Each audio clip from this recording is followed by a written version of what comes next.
Hola, Hola, Hola. bueno, hoy vamos a hablar sobre la lectura del libro ¿Por qué los países fracasan? Bueno, Sebastián, empiezas tú. Ay, qué pena. Listo. Pues porque los países fracasan, ¿no? Entonces en la lectura nos dan dos ejemplos, que los principales, uno de ellos es Egipto y el otro pues siendo de Nogales del Norte y Nogales del Sur. Entonces empecemos con la economía de Egipto. Entonces los interrogantes planteados fueron ¿por qué Egipto es un país mucho más pobre que Estados Unidos? ¿Qué limitaciones existen para que los egipcios lleguen a ser más prósperos? ¿Y la pobreza de Egipto es inmutable o puede ser erradicada? Pues para resolver estos tres interrogantes, primero tenemos que tener pues en cuenta la más información, ¿no? Entonces, ¿qué dicen los propios egipcios? Entonces, una de las razones es porque se alzaron contra el régimen de Muhammad. Sufrido, hacemos esto. Sufrimos de la corrupción, la opresión y la educación eficiente. Vivimos en un sistema corrupto que debe cambiar. Espero que para finales de este año tengamos un gobierno electo que se aplique las libertades universales y que pongamos fin a la corrupción que se ha apoderado de este país. Entonces, básicamente, la culpa que ellos, pues la excusa que sacan prácticamente es que gracias al gobernante que es que son un país pobre porque manejan las élites y la corrupción. Entonces dice, pues, factores de su pobreza, la corrupción del gobierno, su incapacidad para ofrecer servicios públicos y la falta de igualdad de oportunidades de su país. Pues prácticamente se hizo un experimento que fue reunir a varios egipcios y pues se les tomaba el testimonio y se les ponía a opinar pues, de por qué su país era pobre. Entonces todos llegaban al mismo punto, que era por el presidente y por las falta de oportunidades pues, que tenían dentro de él. Entonces, pues para los egipcios, las cosas que se han retrasado a nuestro. Ay, no. Ah, esto se dañó. No, siga.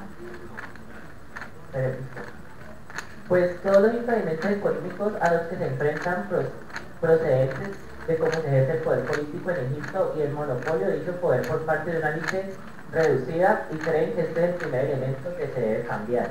Entonces, pues hablaba que las élites son las élites que lo gobiernan son reducidas y nomás buscan el bienestar de ellos mismos y no buscan el bienestar del pueblo.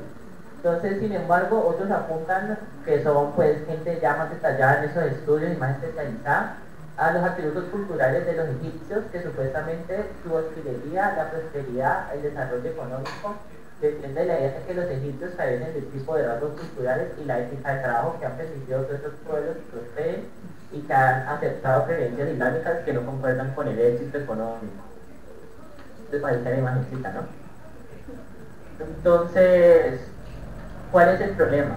El problema se basa en la idea de que los gobernantes de Egipto sencillamente no saben cómo es necesario para que su país prospere y han seguido políticas o estrategias incorrectas en el pasado. Pues ellos dan una opinión que creen que si los gobernantes tomaran asesorías o sea, se informaran más del tema para gobernar cómo debería ser un país correctamente, ellos creen que podrían salir de la pobreza. Pero esto no es, Espera el tiempo. Me perdí. Ya, ahí está. Ya, no me digas. Ya te dije. Ay, ya. Ya, boba. Vea, pues, como conclusión de esto, Ay, ay no, mira esta cosa. Este país ha sido gobernado por reducidas élites que buscan su beneficio personal a la costa de la sociedad. Parece irrelevante a la hora de comprender los problemas económicos del país. Entonces aquí dicen que las élites que han gobernado Egipto han organizado la sociedad en beneficio propio a costa de la mayor parte de la población. Después de derrocar el imperio de Mubarak, Egipto estuvo bajo el control del imperio otomano, pues que prácticamente le dio las mismas, pues siguió perteneciendo con el mismo gobierno del otro. Entonces posteriormente a la familia Mubarak. Tras el término del dominio otomano, el cual lo derrumbó Napoleón Bonaparte en 1798, pero el país cayó en manos del colonialismo británico. Entonces, como conclusión final, es la consecuencia de la estructura básica de la sociedad no cambió y Egipto continuó siendo pobre, pues hasta lo que es como ahora, ¿no? Esto es que me salté la introducción del libro. Bueno, pues que prácticamente el libro que nos estamos leyendo ahora, pues ¿por qué los países fracasan? Es un libro que trata enormes diferencias en ingresos y nivel de vida que separan los países ricos de un mundo como Estados Unidos, Gran Bretaña, Alemania, de los pobres como lo que son África, ¿qué? Subsahariana, América Central y Sur de Asia. ¿Listo? ¿Ya? Sí. Bueno. Un momento, por favor. Sí, ya. Bueno, voy a seguir yo. Ay, no me aparece. Esperen un momentico.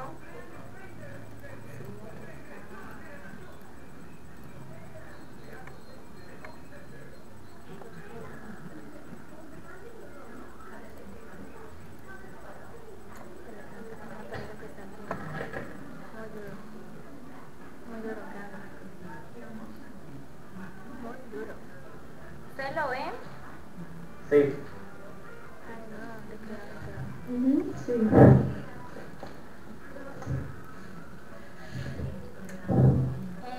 No se ve, no se ve, Sofía. ¿No? Pero igual aquí se ve. Ajá. Pero chiquita, no se ve grande. Bueno, primero hay que hablar de un país que se llama Río Grande, ¿no? El cual tiene una ciudad, es uno de los ejemplos que el autor da dentro del libro. Entonces, aquí, ahí. Dice que la ciudad de Nogales está dividida en dos por una alambrada. Si uno se queda al pie del lado de la valle y mira al norte, ve Nogales de Arizona, perteneciente al condado de Santa Cruz, y al sur está Nogales de Sonora. O sea, aquí se puede ver las dos diferencias entre los dos Nogales, queda en México.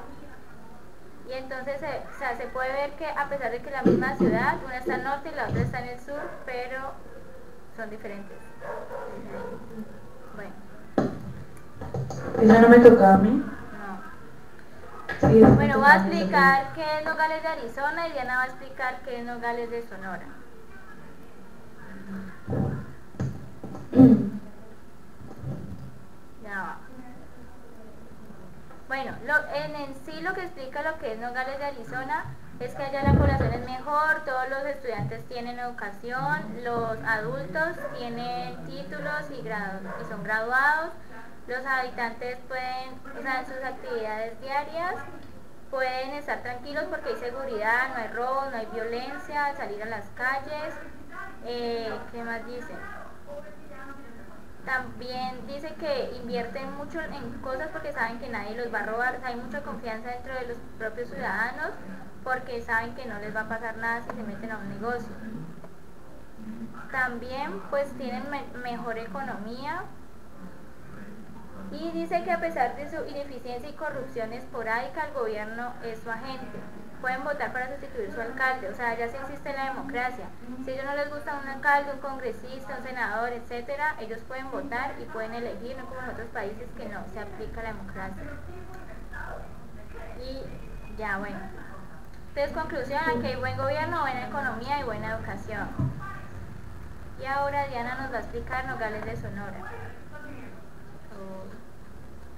Ya va. Yo ni me veo, yo puedo.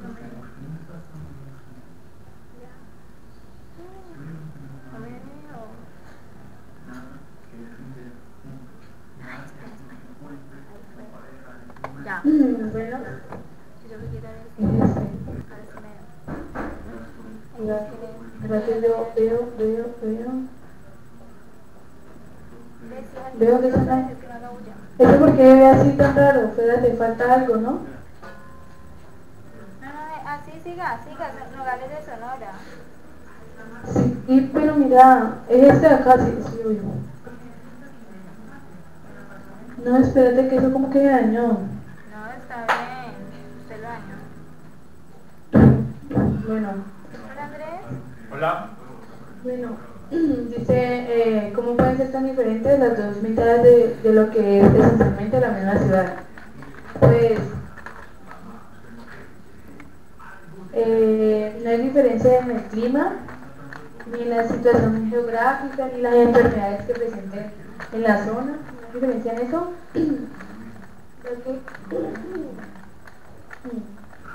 Ya que los gérmenes no se enfrentan a ninguna restricción al cruzar la frontera entre ambos países. La respuesta es que en Nogales del Norte existe la democracia, tiene claras sus ideas y metas, y si bien que el presidente no está ejerciendo bien su trabajo, simplemente lo sustituyen. En mi opinión personal, así debe ser, porque el presidente tiene que rendirles cuentas como a los ciudadanos, porque ellos tienen el derecho, pues, a la educación y la forma, y pues a los adolescentes para un próximo futuro deberían subir como la economía de este país, y pues así todos tendrán mejores calidades de vida, y ya como dejar la corrupción, ¿no? Entonces aquí hay una imagen, es lo que es La edición. sí. Bueno. Un momento, por favor. No me aparece el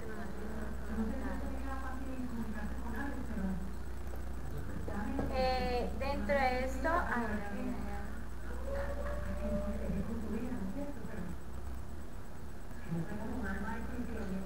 bueno, también se puede ver que el origen de las dos ciudades, de las dos mitades de ciudad, no son del mismo origen. O sea, pueden decir que no, que es que vienen de diferentes partes, pero no es así, vienen del mismo origen.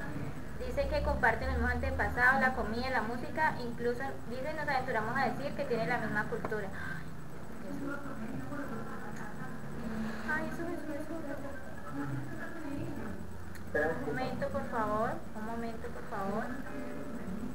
Pues los que lo saben, los países más desarrollados, que son como las potencias mundiales, que en el texto menciona Gran Bretaña, Estados Unidos, que hicieron rico por sus ciudadanos por derrocar las élites. Entonces, pues nos muestra como un ejemplo claro de cuando un país tiene sus ideales propuestos y sus metas y ven que un funcionario no está cumpliendo su labor correctamente, o en que hay, por ejemplo, corrupción, ellos al derribarlo y al poner a alguien que cumpla el mandato como debe ser, obviamente los va a hacer más ricos y los va a aumentar en su economía, porque pues va a trabajar debidamente, ¿no? Entonces Gran Bretaña es más rica que Egipto, porque en 1668 se produjo la revolución. En Gran Bretaña se transformó la política y por lo tanto también la economía del país. Entonces muestra porque Gran Bretaña al revolucionarse, ¿no? Y al querer bajar al presidente que está en ese momento en el cargo, y al derrocarlo y a poner otro nuevo que pudiera cumplir con sus ideales, ahí es cuando muestra el mejoramiento de la economía. Mira que Egipto pues siguió prácticamente sometido por el imperio otomano o tomatón, o como sea, por la Entonces, pues la pregunta que tenemos que plantear es: ¿qué debemos hacer para mejorar nuestra economía? Deberíamos de luchar como un pueblo para alcanzar más derechos políticos, para así ganarlos y poder utilizarlos para ampliar nuestras oportunidades económicas. Pues ese es el problema como de los colombianos, ¿no? Pues que estamos como muy resignados a lo que el presidente diga y lo que haga. Entonces ahí falta más que todo nosotros como pueblo, de que algunos funcionarios están incumpliendo prácticamente, como le digo, revolucionarnos, así como prácticamente para que el país pueda crecer y pues pueda volverse una potencia. Sí. Listo. Bueno. Faltan las dos preguntas de abajo, entonces. Sí, espérate un segundo, que es que esto no me quiere. ¿Las leo? No. Ah, ok. Espera. Dice que es que no me quiere compartir la pantalla. Ya la voy a compartir, a ver si así ya. ¿La ven? Sí. Dice, porque las instituciones de Estados Unidos conducen mucho más al éxito que otras instituciones de América Latina. Entonces aquí explica que cómo se forman las distintas sociedades en el inicio del periodo colonial. En aquel momento se produjo una divergencia institucional cuyas implicaciones todavía perduran. Para comprender esta divergencia debemos empezar a observar la fundación de las colonias de Norteamérica y América Latina. Las instituciones norteamericanas no solo forman y moldean a las personas para un cargo o profesión, primero promueven la cultura y la sensibilización para poder ser personas más integrales y con capacidades emprendedoras. O sea, lo que explica ahí es que ellos no solamente quieren una empresa y producir plata, quiero que más aquí, sino que también quieren formar personas. Empiezan formando la moral de una persona, como se hace en países de potencia mundial como Japón, que primero forman a la persona para que la persona ya forme la empresa. En países de Latinoamérica no, solo quieren conseguir dinero, entonces si no tienen buen personal para trabajar, nunca va a surgir una empresa como de verdad la necesita. Sí. Y Diana, es como cuáles son las posibilidades Ajá. que escogen hacer, ¿cuáles son las posibilidades? las posibilidades que tienen. Ahí se buscan.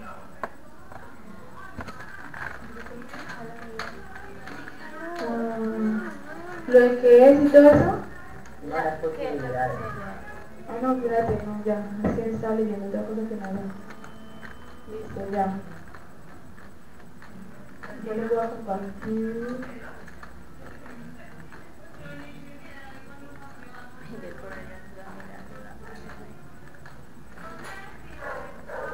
Bueno, ¿cuáles son sus posibilidades? Sus habitantes tienen acceso a instituciones económicas estadounidenses, lo que les permite elegir su trabajo libremente, adquirir formación académica y profesional y animar a sus empleados a que inviertan en la mejor tecnología, lo que a su vez hace que ganen sueldos más elevados. También tienen acceso a instituciones políticas que les permite participar en el proceso democrático, elegir a sus representantes y sustituirlos si tienen un comportamiento inadecuado. Por tanto, los políticos proporcionan los servicios básicos que demandan los ciudadanos.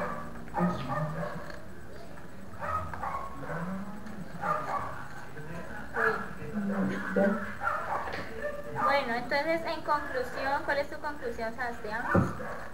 Pues en conclusión mía, de por qué los países fracasan, pues como en el ejemplo de Egipto, es prácticamente por los gobernantes, pero más que todo por el pueblo, ¿no? Porque pues si uno lucha por sus ideales o por lo que uno quiere, o lo que uno desea alcanzar en el momento, es lo que intenta que la economía suba y pues, hacer una gran potencia económica mundial como lo es Estados Unidos, que es ¿no?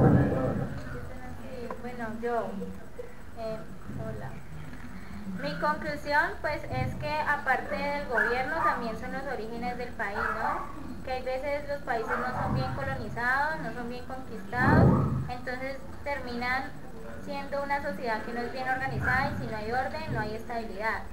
Pero aparte de eso también son las personas y la moral que tiene cada uno. Si son egoístas un país jamás va a surgir.